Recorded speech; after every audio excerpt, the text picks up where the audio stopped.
Boxingego here. If you like this video, make sure you hit the like button and also subscribe to the channel and hit the bell icon on the top of your screen to get notified when the latest new content drops. One.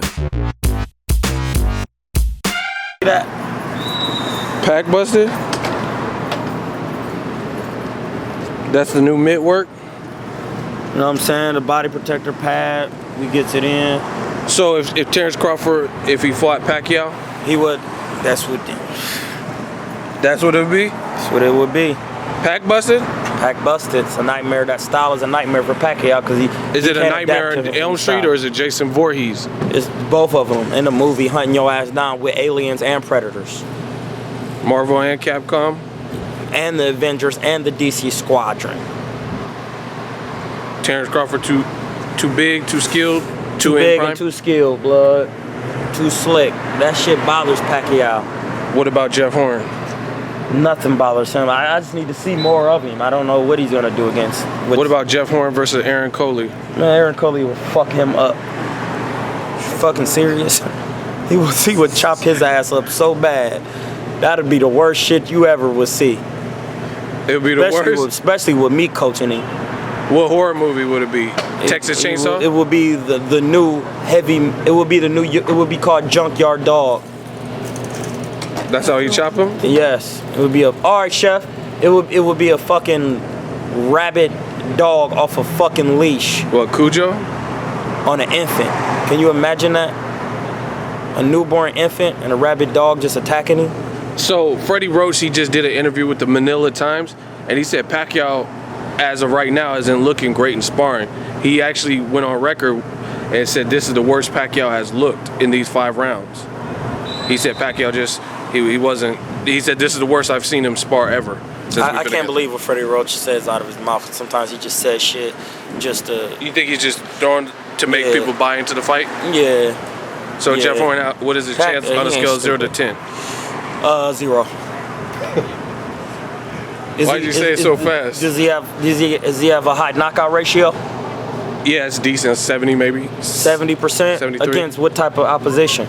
41-year-old Randall Bailey and some Australian dudes maybe. Yeah, see, we don't know, so can't say that he actually has power because we don't know what opposition he's fought. So it's just up in the air. You know, I would say he had people say he has a puncher's chance, but you only have a puncher's chance when you're a puncher, not just a boxer. See, tell the people, because Liam Walsh, who just fought Tank Davis, shout out to my dude Tank Davis, shout out to Baltimore. Yes. He had a high knockout ratio too, but it wasn't Liam Walsh. He had like an 80-something% knockout ratio, but it wasn't at a world level. Yeah. So why is that high class level, that world class level? So why is that important? Because if you fight like me, I fought in Mexico. I fought bums. You know what I'm saying? And see, the thing, I can call them bums because I'm good enough to get them out of there.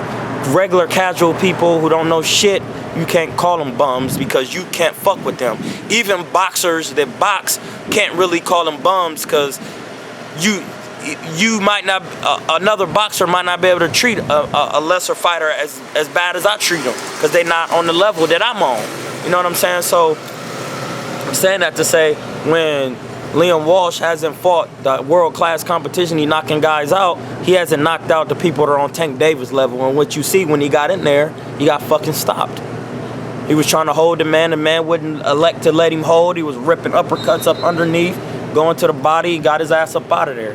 Tank Davis is a hard puncher. I really like what I'm seeing from Tank so far. I love what I'm seeing from Tank, and you know why? It's because he listens to Floyd Mayweather, and also his coach lets Floyd give him the ins and outs on what to do, and that's important because neither Tank or his coach made it to the level of Floyd.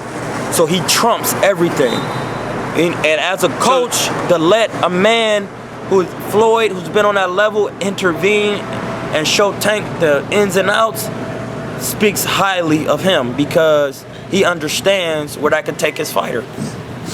So you think you have to put pride and ego aside? You definitely have to put pride and ego aside when you're coaching. Y'all know Jeff? They don't know they self. Oh, wow. You have to put pride and ego aside when you're a coach because you don't know everything. I don't know everything. I know I don't. You know what I'm saying? But when you a coach and Floyd be trying to tell you shit, shut the fuck up and listen.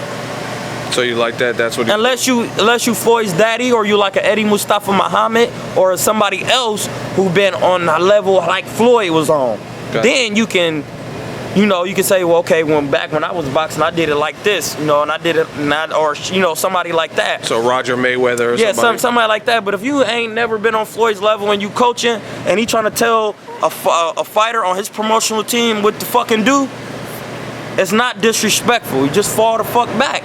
Because the man has made the most money in boxing ever. He's broke all the records. So you're saying it's good to respect and hear out what he says, fight game wise, but also his business savvy. Business savvy.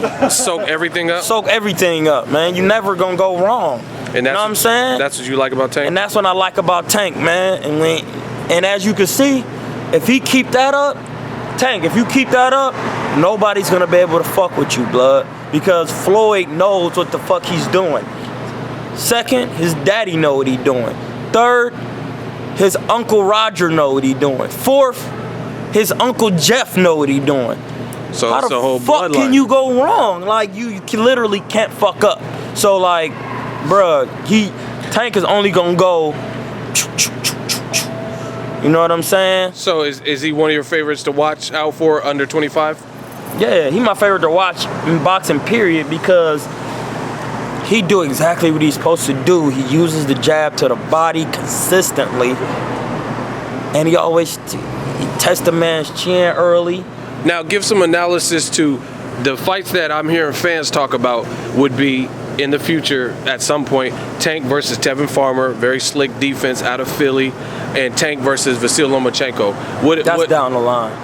Okay, so Tevin Farmer first versus Tank. What type of fight is that? You knowing like upper body movement, slickness, and stuff? It's gonna be tricky, but it won't be too difficult, because when you got two black fighters in there, they understand that style of slickness. They understand that. To another fighter who more straight up and down, that might give him problems, because he gonna be like, that rhythm and shit is fucking me up. But somebody like Tank, that's not gonna bother him, because he's seen that 1,000 times in the sparring gym, and Tank is the harder puncher. So all that slick shit, he ain't gonna be stupid. Once a nigga get to moving and doing all that, he gonna start shooting down to them guts. And Tevin Farmer, he doesn't have the power to hurt Tank. And I heard Pedraza stopped Tevin Farmer. He did. It was early in Farmer's career, but it was, and he was learning on the job. Yeah, and he probably wouldn't stop him now, but you don't think Farmer offensively would have enough snap to get Tank's respect to stop the pressure? His record, well, how many knockouts he got? I think 6. That's not enough. So you have to. Enough. What about so the record tells me if you got crack that I can respect. But what about Lomachenko? He's not really the biggest puncher either, but he's busy. But that's saying he's busy and he's a mover, so that's what keeps him winning. The moment Lomachenko is not as athletic as he is, he's gonna have to stop. It'd be like boxing. Roy Jones. Yeah, because that's a big part of his MO thing. Yeah, and it's not just. Oh, you giving gems today? Okay. Yeah, the thing is with Lomachenko, is not he makes good moves, but his athleticism helps with those moves. Just like when he be like pop, pop, hop it on, hop. Like that is part of fundamental move and an athletic move. Like just doing this and trying to get over there, and you're doing that slow, that somebody gonna fuck you up doing that. You gotta be fast. That's a very good point. Lomachenko's a great fighter, but it does remind me of Roy Jones and Sergio Martinez. But he is way more fundamentally sound, but just with that movement. Yeah, when the body slows down, when that slows down, or it's gonna be the difficult. other thing to me is Lomachenko, he's gonna have a cap off more so than a guy like Floyd Mayweather, because Floyd moved up 5 divisions and was fighting much bigger guys who outweighed him 15, 20 pounds. And the Salido pressure put a blemish on his record. So I feel like Lomachenko, I don't really see him going up to like a 147 and having success. Because first of all, he's not as tall as Floyd, so that's his body is not. Even 140 is going to be tough. It's going to be tough. Even fights like he's only 5'6.5". Even fights at 35, I think like Mikey Garcia and Robert Easter. Yeah, I think those are all tough fights. Robert, he definitely don't want to be in there with Robert Easter. See, that's the thing. Lomachenko calls out. Who did he call out? Mikey Garcia? Yeah. Why didn't he call out Robert Easter? E-Bunny? Yeah, why didn't he call out E-Bunny? Because Mikey Garcia is not that much higher than E-Bunny as far as status. You know, and E-Bunny could sell out Toledo. You know what I'm saying? Mikey Garcia ain't selling out shit for real. He fight as an undercard. Well, he was on the sideline for about 2 years. Yeah, but still, he still fight under motherfuckers. E-Bunny be headlining shit. He ain't calling out E-Bunny because that is not a good fight for him. The style? The height and the power and the size. And the volume. And he like the inside work too. Yeah, that's not good. And that. So he wouldn't be able to Jason Sosa it easily? No, he ain't gonna be able to see the style, the shit that he doing. You see, black fighters see that shit all day. The shit Lomachenko doing. So all that shit he doing is not going to transfer over to Robert Easter. He gonna be able to pick that shit apart. And he's so tall. Like, explain this to me. You just brought up a very good point. You said black fighters, a lot of what we're seeing, we've seen. Floyd Mayweather, Pernell Whitaker, when you come up Muhammad in the gym, Ali. you see fighters do shit like that all the time. And you said specifically, you said black fighters, that rhythmic movements and stuff. Yeah. Like, to be honest, Vasily Lomachenko fights more like a black fighter. Yeah, he has more of that type of style. Than an Eastern European. No, yeah. But the thing is, all the Ukrainians have that type of style. They fight completely different from the Eastern Europeans. Then like and Russians. Yeah, like Ruslan Provodnikov versus. So my question to you is, why is HBO praising Lomachenko for doing stuff that we've seen from like the Pernell Whitakers of the world and other fighters that came before him, and some of those fighters didn't get the same level of status, same level of exposure? Because he's white and he's easier to market. A white face is easier to market to a country with predominantly white people. That makes perfect sense, and it just makes sense. I mean, hey, bro, it's just what it is. That's why. So you think the networks and Top Rank and companies, they feel like it's easier to market? Hell yeah. Do you think that some of the companies don't respect the black dollar?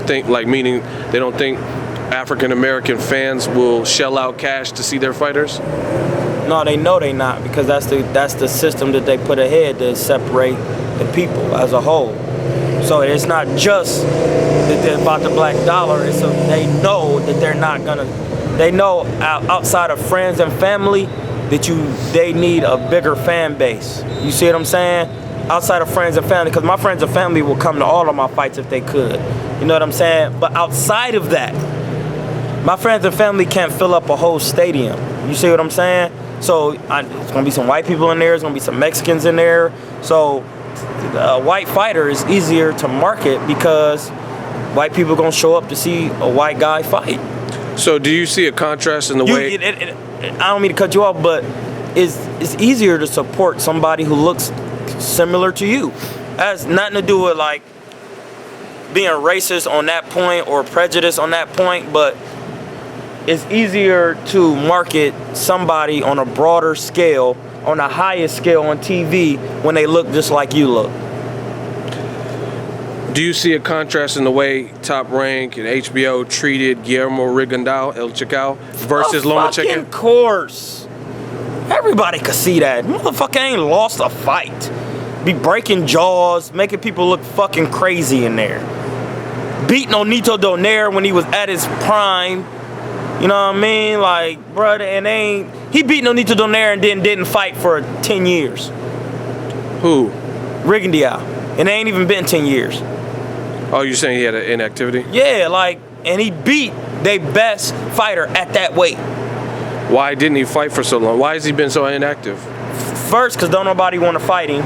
Secondly, he with the wrong promotional company. He should be with Al Heyman, PBC. Or some other promotional company. So you do think there's a difference in the way he was treated versus Lomachenko? Oh yeah, of course. And it's not about because he fight boring, because he just before that fight, he broke a man's jaw, like, and stopped him. And then the fights before that, he was fucking people up. He's always fucked people up. He's always. You can't tell me a fight he ain't fucked nobody up. Amagasa.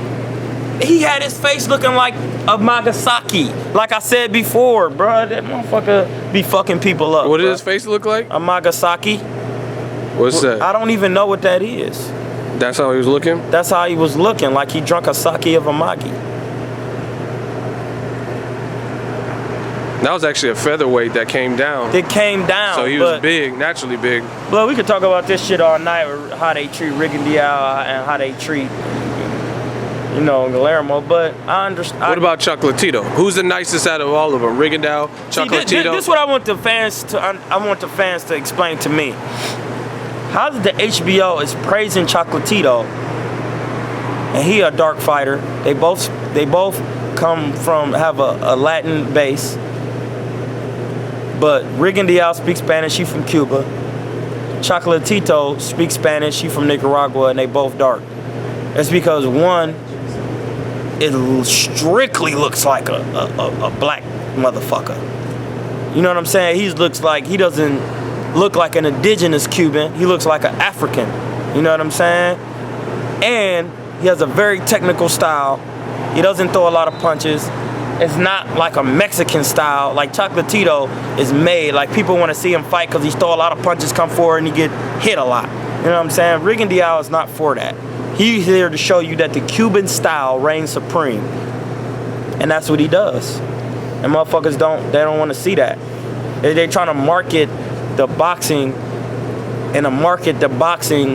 to a casual fan. They want to see people get knocked out and shit. And I understand that part. Yeah, I mean, I've seen that. That's not what boxing is about. I think the whole HBO program is geared towards that. Like Francisco Vargas, Orlando Salido. Yeah. Now the guy that beat Francisco Vargas is fighting another Takashi Miura. Yeah, you know what I mean? Curtis Stevens, David Lemieux. They're trying to get the fights that they think are guaranteed action fights. Yeah, because PBC is whooping your ass with so many different fights on all levels. You getting regular motherfuckers fighting, you getting technical shit, then they letting motherfuckers go off and fight other people from other promotional companies like Top Rank, like Triple G, Jacobs. Yeah, see, let me tell you about something. How Bob Arum is a motherfucker, because Oscar De La Hoya is an idiot. He didn't want to work with Al Heyman and work with Bob Arum, but then Bob Arum turned around, flipped, and started working with Al Heyman and left Oscar. Now Oscar just out. You know what I'm saying? Well, all he had to do was fuck with. That's why you can't trust certain motherfuckers like that. Like, oh, that's good. I know what you're talking about. You know what I'm saying? That Bob like they buried the hatchet, Top Rank and Golden Boy, and then Top Rank, seen that PBC was still alive and kicking and strong, they worked out their little lawsuit and they started working together. And now De La Hoya is just kind of left with Canelo and Lemieux. He just left. You know what I'm saying? Doing his own events. But totally. He should have joined forces like smart, Voltron. He should have just did what he was supposed to do, which was let that motherfucker rock and stop being stingy and let the motherfuckers rock. That's it. Yeah, he took all the fighters, but shit, De La Hoya, he giving the motherfuckers the money that they deserve. Bruh, nobody complained when you was making. That's what I'm saying. No, what did you say? You said De La Hoya's giving the money they deserve? No, Al Heyman is giving the money the fighters deserve. De La Hoya, when you made your money, you got your money that you deserve, and you had all them black fighters on your team, and you wouldn't pay them the money they deserve, because if you was, they would have never left you. See, that shit just is common sense. And then you could have been working with Al, y'all would have been eating, but then Bob was the smart, conniving motherfucker that he is, maneuvered, and now he working with him. And that's just the difference between. So that's business 101? No, that's De La Hoya need to unlearn his place. He not white. So that's the thing. And I'm just speaking real shit. You still a Mexican, blood.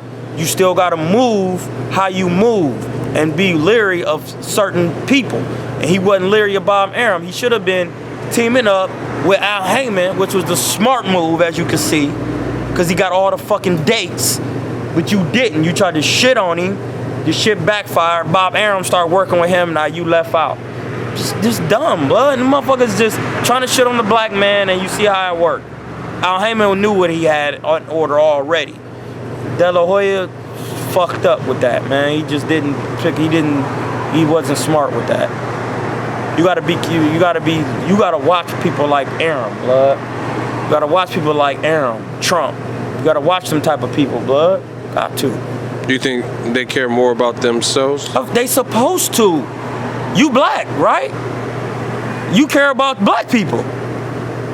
That's just how it works, man. It's not right now being racist or prejudiced. That part of the situation is you care for who you care for, because that's what you're supposed to do. Support your own? You support your own. You know what I'm saying? And then you can branch out and try to bring other motherfuckers in, but you gotta be careful, because everybody is not here to see your brand grow like your own people. Even people that's in your camp, or black people, you know what I mean? But you definitely gotta be leery of the Trumps and the motherfucking Arums.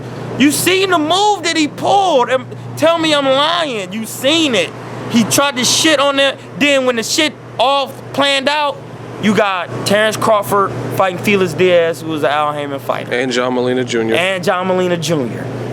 But then Oscar he ain't getting no PBC work for real. Ain't getting that PBC work? Pause. He not getting it. It was just a dumb move. What happens if Canelo loses to Golovkin? Does that hurt Golden Boy? No, it doesn't. It never hurts Canelo, because he did what the fans wanted him to finally do. He did it, and he went out like a real motherfucker. If he lose, you know what I'm saying? But I don't think he gonna lose, man. Oh, so now you don't think he lose? No, he ain't gonna lose. I'm going. How come? Canelo. At one point you said Golovkin. Because Canelo didn't have enough experience. Now what's changed? Experience, and he's a smart man. My question is this. Chavez Jr. didn't offer really any resistance at all. So can you count that? I can count it still. Damn, that's a nice ass whip. I can count it still. You know what I'm saying? Because he was in there. And then he was doing some little decent shit in spurts. See, motherfuckers just go off on a limb and be like, he beat the fuck out of him, he didn't do shit. No. It was spurts where you could tell Chavez he was resting a little bit, then he had enough energy to let this shit go, but he couldn't keep it up because of the weight. And you can't say it wasn't because of the weight, because if it wasn't, he would have just fought him at 68. That's what motherfuckers need to realize. If weight is not an issue, you will fight the man at the weight he fight at. Like Floyd did Oscar. Floyd was like, hell no, I ain't fighting Canelo at no 54. He can fight him at 52. You know what I'm saying? It's a smart move. And Canelo learned from that. But you can't say that Chavez Jr. is not the weight. Oh, no, he just a bum motherfucker. No. Because I literally went back and watched all the fights of before then. He was fucking people up. I mean, fucking Chavez Jr. was fucking people up. Stopping them. Throwing non-stop punches. It was the weight. 68 is better for him. If he would have been at 68, completely different fight. 64, he done with that. Yeah, he can't. He don't have enough energy to get off. I interviewed Jeff Mayweather. He brought up something real good. He said to me, is all the demons, all the stuff you swept under the rug, all the times you didn't make weight in the past, you can't just have one training camp and erase all that. No, it don't work like that. Like where you're like, oh, I'm on point this one time. No, and that's what I'm saying. When you trying to, that's like saying, for example, when Kovalev and Ward fight, not working on your inside game for your whole boxing career, it's not gonna lead. You can't just work on your inside game for one 6 camp to 8 weeks and then be a good inside fighter. You can't do it. And that's why you have to continuously learn how to make weight over and over and over again, because you learn something new every time. Every time it's kind of different. And it can get easier and easier, but you have to do it. That's why sometimes just, if you haven't fought in a couple months, just taking a bum, cutting the weight, going through the process, knocking him out. Okay, all that helps. Shout out to my man Tony Hirsch, because he understands that process. What fight you most looking forward to that hasn't happened yet? That's signed. Brooks, Spence, Canelo, Golovkin, Floyd McGregor. Ward, you're looking forward to that? Yep. Why? Because it's just a fucking spectacle of everything. Like, come on, man, it's Floyd Mayweather. Like, I'll pay to see him fight a midget because it's just the event itself is just so big that I just want to see it. You've seen Floyd Mayweather spar? Yes, I have. In person? Yes, I have. In his gym? Yes, I have. Does Conor McGregor ever shot in boxing? He has no shot in hell, just like ain't no shot out of hell. Shooting blanks? It's over. He's like... He has no shot. Why? He's big. Nah, he's a southpaw. This is what Dana White said. He said he's a southpaw. He's big. When he hits you, you feel it. The fuck do that mean? That's just, like saying you got to beat the champ. What that mean? So why does he have no shot? Because he doesn't have enough boxing experience on that level. Who had a better shot, Ronda Rousey? See this? They were saying Ronda Rousey could beat Floyd. Remember? Ronda Rousey definitely doesn't have it. She doesn't get hit in the head in sparring. I've seen Conor get hit, and I fucks with Conor because he swagged out and he be on that shit. Listen, Conor McGregor is must-see fucking TV, man. Conor, you fucking you the shit, bruh. I fucks with you tough. Hey, look at that shit. I fucks with that, man. Oh. Yeah, that's what Conor, that shit, man. I fucks with them Irish folks. You know what I'm saying? Certain ones. Simon Redmond. I'm fucking with it. You know what I'm saying? So why does he have no shot? Paul Wade. Just because you're being honest? Yeah, because he you can separate that? He just don't have enough skill. He just don't have enough skill at that level. You know what I'm saying? That's all. What about Canelo versus Floyd at 55? 155? Canelo just still doesn't have a shot. It just doesn't matter because the way Canelo fights is just tailor-made for Floyd's defense. That's all. There's nothing you can do. What about the fact that Golovkin is a good aggressive fighter, cutting off the ring, and Canelo doesn't have the footwork, or he hasn't really shown it as much as like a Danny Jacobs. Danny Jacobs was moving in some of those rounds and switching stances. So why would you favor Canelo over Golovkin since he doesn't move the same? Canelo ain't gonna have to move. Why not? Because he got upper body movement. And there's nothing worse than trying to hit a man and he's standing right in front of you and you can't hit him. That's worse than a nigga moving because you know, oh, this motherfucker running all over the place. Like Laura, you like, he moving a lot, so that's why I can't hit him. But when somebody's standing right here and they and you can't hit him, it's very frustrating. And like I said before in the other interview, just because Golovkin has power, he has to land punches. And he's slow. So when Canelo sees the shots, they're not as gonna be as effective. See, that's what people don't understand. Yes, Golovkin has power. He has a hard impact on his punches, but when you're slow and the man sees the punches and you have a high level of defense, it makes it a nightmare because when you... And he has fast-ass hands. Hand speed. I didn't even get to say that. And Golovkin doesn't like getting hit. And he's not a good counter puncher. If you don't believe me, when people throw combinations on Golovkin, he just goes back like this. He doesn't counter out of that. You know Who does counter out of it? Name a fighter that does. Danny Garcia? Yes. But not all the Floyd? time.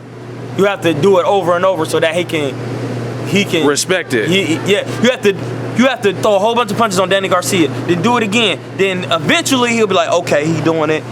Boom. Then if you're there too long, he gonna hit you. Gotcha. But he can't just time you off the rip. Off rip. Yeah. Because he didn't do it to Keith Thurman. Yeah, he didn't do it to Keith Thurman. But for example, like if I'm sparring somebody by like the second round, I thought, okay, he gonna come in. As soon as he come in, no matter what he throw, I'm slip it, bang, and I'm timing. You know what I'm saying? Terence Crawford can do that shit. Motherfucking Luis Collazo, like Rigondeaux, clearly. Clearly, he don't even count. Like a lot of fighters can do it. You know what I'm saying? Of course, Floyd, Canelo can do it.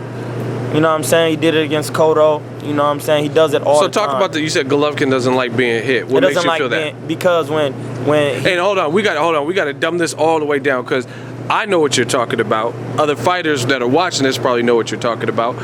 But some of the casuals are gonna be like, "What do you mean, Troy? You're an idiot. No one likes to be hit, man." So explain that to them. What I'm saying is he's uncomfortable. He's uncomfortable with the thought of being punched a lot. Hold on. Yo, what's good? Huh? What? The meaning of Golovkin don't like to be hit. Golovkin doesn't like to be hit, meaning saying that a jab, that not at that extent, but he's uncomfortable with getting hit with punches. Powerful punches? He's just uncomfortable with being punched often a lot because his mentality is he's the aggressor and he lacks defense. So that's why he really doesn't want to be getting hit, because he doesn't have the defense to not get hit. You see, understand what I'm saying?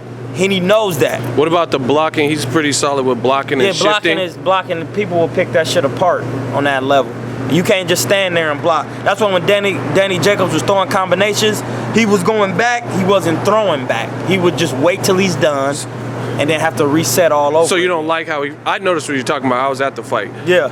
He kind of freezes up, lets you get off, and then he proceeds to stalk you again. Yes. As opposed to like good. let's say Danny Jacobs throws like a 1-2, and then you throw in between the 1-2. Yeah, no, if Danny Jacobs throw a 1-2-3-2, which is 1-2-3-2, and then you try in the middle of that sequence. In the middle of that, on one of those punches, do a defensive move and come back, or I just try to punch with him, exchange with him. He ain't comfortable with doing none of that. He doesn't possess that skill level. So that's what. And that's advantage goes to that's Canelo. What if Canelo is.